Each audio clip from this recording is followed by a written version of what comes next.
Carl Edwards continued his hot streak in NASCAR racing with back-to-back wins after he took the checkered flag in Sunday's Ford 400 at Homestead-Miami Speedway, while Jimmie Johnson captured his fifth straight championship with a second-place finish. Edwards followed up his win at Phoenix last weekend with a dominating performance in the season finale.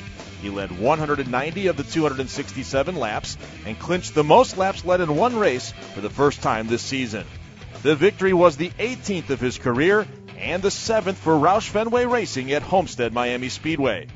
I'm able to look at what we've done and look at these 2 race wins and the 4th in points and say, hey, if you'd have told me 10 races into the season that this is how we're going to wrap this thing up, I would not have believed you. This is beyond the comeback that I expected, or it's really beyond what I hoped for. This is very good. Good finish to the season.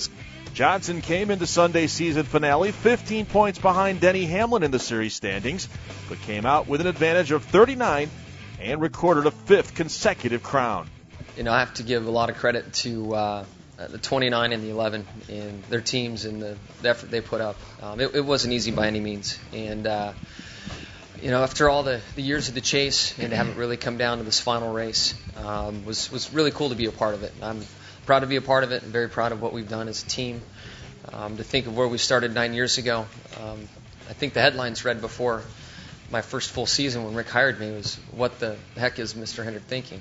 Something along those lines. So to have it all come full circle, I remember when we were sitting out with Lowe's and trying to convince them that we'd have a good team and I would win a race.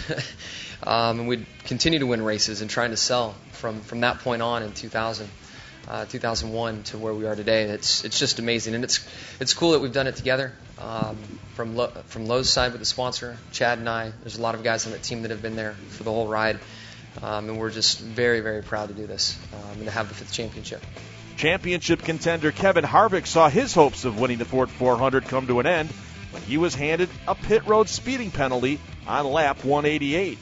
I don't think that penalty will ever settle in my stomach. When you read me off my pit road times of 49.6, 49.4, 50.8, and then 49.6, and there's only a handful of people that get to see them, I won't ever settle for that. I don't know how you can be speeding when you're on the bumper in front of you if the other guy's not speeding. So that's about it.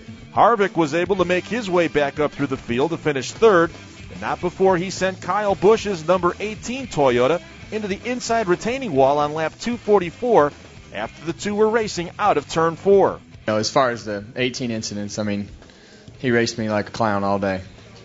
3 wide, on the back bumper, running into me, and I just had enough. Harvick also finished 3rd in the final standings, 41 behind Johnson and 2 behind second place Denny Hamlin. Hamlin held a 15-point advantage in the standings coming into the event, but was eclipsed by Johnson after he encountered problems during the race that started with a spin on the backstretch on lap 25 while racing Greg Biffle. The splitter on the number 11 FedEx Toyota was damaged in the incident, but the team was able to make repairs to put Hamlin back in the running. Hamlin's comeback was thwarted on lap 244 for the caution between Harvick and Busch that trapped him a lap down. He went on to finish 14th after taking the wave around. It's just part of racing. There was a lot of circumstances in which we had an opportunity to win the championship. By the numbers, fuel mileage was the one contributor factor, but it's part of racing. Strategy is part of racing. It's not just about the fastest car and best driver. There's a whole lot that goes into this sport, and that's what makes it as good as it is. So we'll just keep fighting and then get them next year.